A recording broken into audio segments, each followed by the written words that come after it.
Halo guys, welcome back to Korea Remit bersama orang Korea yang konten.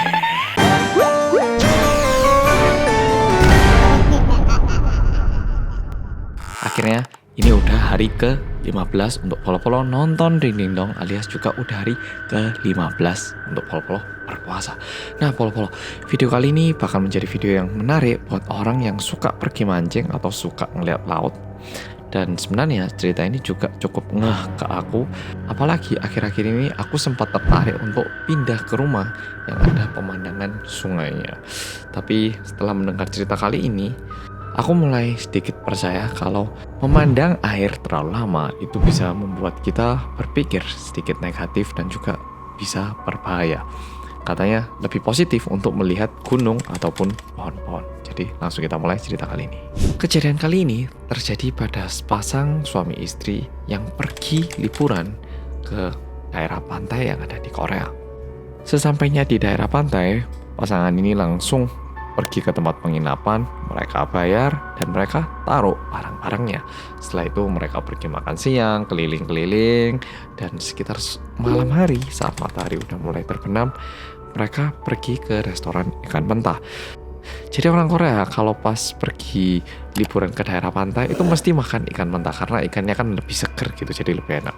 Dan tempat makan mereka itu keren banget. Ada meja makannya, ada pemandangan laut yang biru yang besar banget. Tetapi waktunya itu udah malam sehingga kesannya itu agak sedikit gelap. Pasangan suami istri ini udah mulai makan, udah mulai nyantai, udah ngomong-ngomong. Dan karena suara alamnya itu bikin begitu nyantai, pasangan ini mulai ngelamun ngeliat pantai gitu. Dan tiba-tiba pasangan ini melihat ada satu orang laki-laki yang terlihat kayak mau tenggelam di pantai. Jadi nggak tahu dari mana mereka itu ngelihat ada satu orang yang kayak kewalahan gitu di pantai. Melihat itu pasangan suami istri ini sama-sama kaget dan mereka membagi tugas. Yang laki-laki ini langsung membuka baju dan masuk ke dalam air untuk menyelamatkan orang itu. Sedangkan yang istri, dia itu pergi mencari bantuan. Cowoknya ini alias si suami ini bukan cowok yang kurus. Dia ini orang yang gede, yang berat badannya itu lebih dari 100 kilo dan bisa dibilang cukup kuat. Sesampainya di situ dia itu udah merasa agak aneh karena airnya itu cuma sampai di bawah pundak gini loh. Jadi kayak gak mungkin untuk seseorang tenggelam. Tapi orangnya itu masih aja kayak minta tolong sambil berkecimpungan gitu. Meskipun terasa sedikit aneh, tapi dia nggak berpikir aneh-aneh. Si suami ini cuma berpikir, oh bisa jadi orangnya ini pendek ataupun gimana gitu. Sehingga si suami ini coba untuk menarik orang itu. Tapi dia tarik-tarik, itu nggak bisa, kayak kuat banget. Kayak ada sesuatu yang erat itu menarik dari dalam. Dan setelah dicoba berulang kali, si suami ini mulai melihat dengan baik. Ini sebenarnya orang nggak bisa diangkat, kenapa gitu. Dan saat dia lihat, memang badan bagian atasnya itu berusaha bergerak. Tapi tubuh bagian bawahnya, kakinya, itu terlihat kayak diam banget di lantai gini. Kayak seolah-olah ada seseorang yang memegangi kakinya kayak gini. Kalau biasanya orang tenggelam kan pasti kakinya juga gerak, tangannya juga gerak. Yang ini kakinya itu diam banget gini, cuman badannya yang gerak. Melihat itu, si suami ini juga mulai merasa kayak gak nyaman dan melihat ada orang gak di dekat pantai sini. Bisa gak dia mencari bantuan dari orang lain? Dan karena tidak ada siapa-siapa, dia memutuskan untuk mencoba lagi menolong orang itu. Sehingga dia balikkan badannya lagi dan menghadap orang yang tenggelam itu tadi. Orang yang tadinya tenggelam yang cuma kelihatan tangan dan kepala bagian atasnya gini, tiba-tiba menunjukkan mukanya. Dan melihat itu, si suaminya ini kaget karena mukanya itu begitu putih, kayak agak kebiru-biruan, kayak orang udah gak ada darahnya. Dan mukanya itu bener-bener gak ada emosinya, kayak bener-bener orang mati, kayak kosong gitu loh pandangannya. Melihat itu, tiba-tiba si suami ini gak bisa bergerak dan dia memutuskan untuk melarikan diri dari tempat itu. Dan saat dia membalikkan tubuhnya untuk lari, tiba-tiba orang yang tadinya tenggelam ini mencekik leher suami ini dan menariknya ke dalam air. Jadi kayak tadinya itu mau ditarik gak bisa, sekarang cowoknya ini yang ditarik ke dalam air.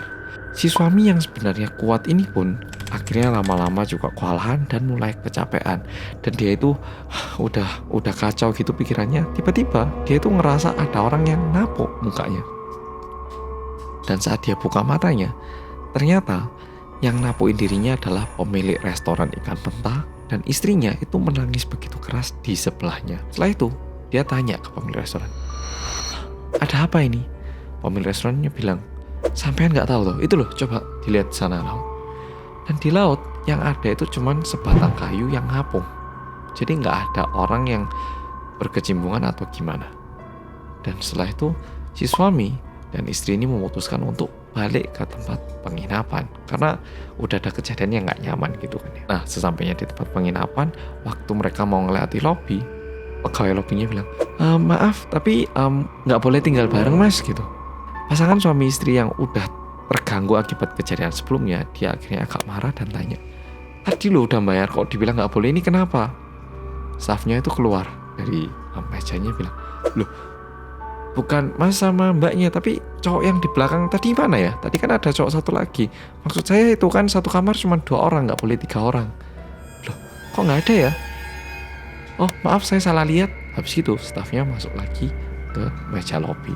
Mendengar itu, sebenarnya pasangan suami istri ini udah ngerti siapa sosok cowok yang dimaksud oleh lobi itu.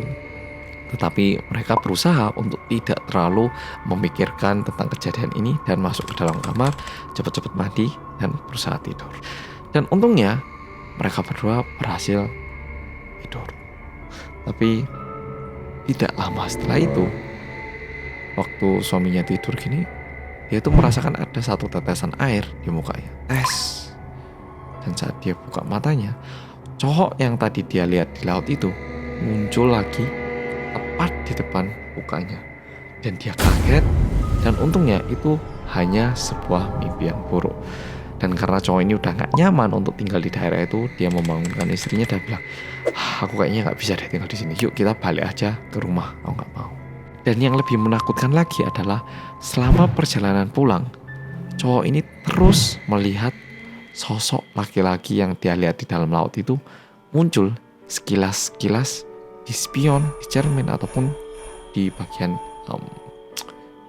kaca mobil, sehingga dia itu harus berhenti sebentar di pinggir jalan, istirahat, berangkat lagi, istirahat lagi, berangkat lagi, istirahat lagi, dan berangkat lagi.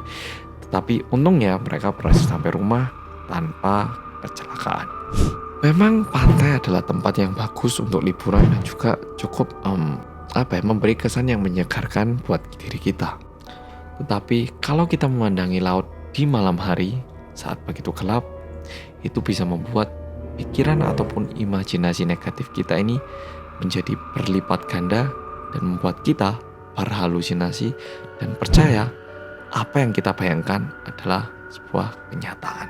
Oke, Polo-Polo, jadi cerita kali ini sampai di sini. Dan mungkin yang bisa tak sampaikan adalah jangan ke laut sendirian di malam hari, khususnya di tempat yang gak ada lampu. Dan apalagi saat lagi moodnya lagi negatif. Oke, Polo-Polo, jadi video kali ini sampai di sini. Kalau Polo-Polo suka cerita kali ini bilang apa? Oke, Polo-Polo, makasih sudah nonton video kali ini dan sampai jumpa di video berikutnya.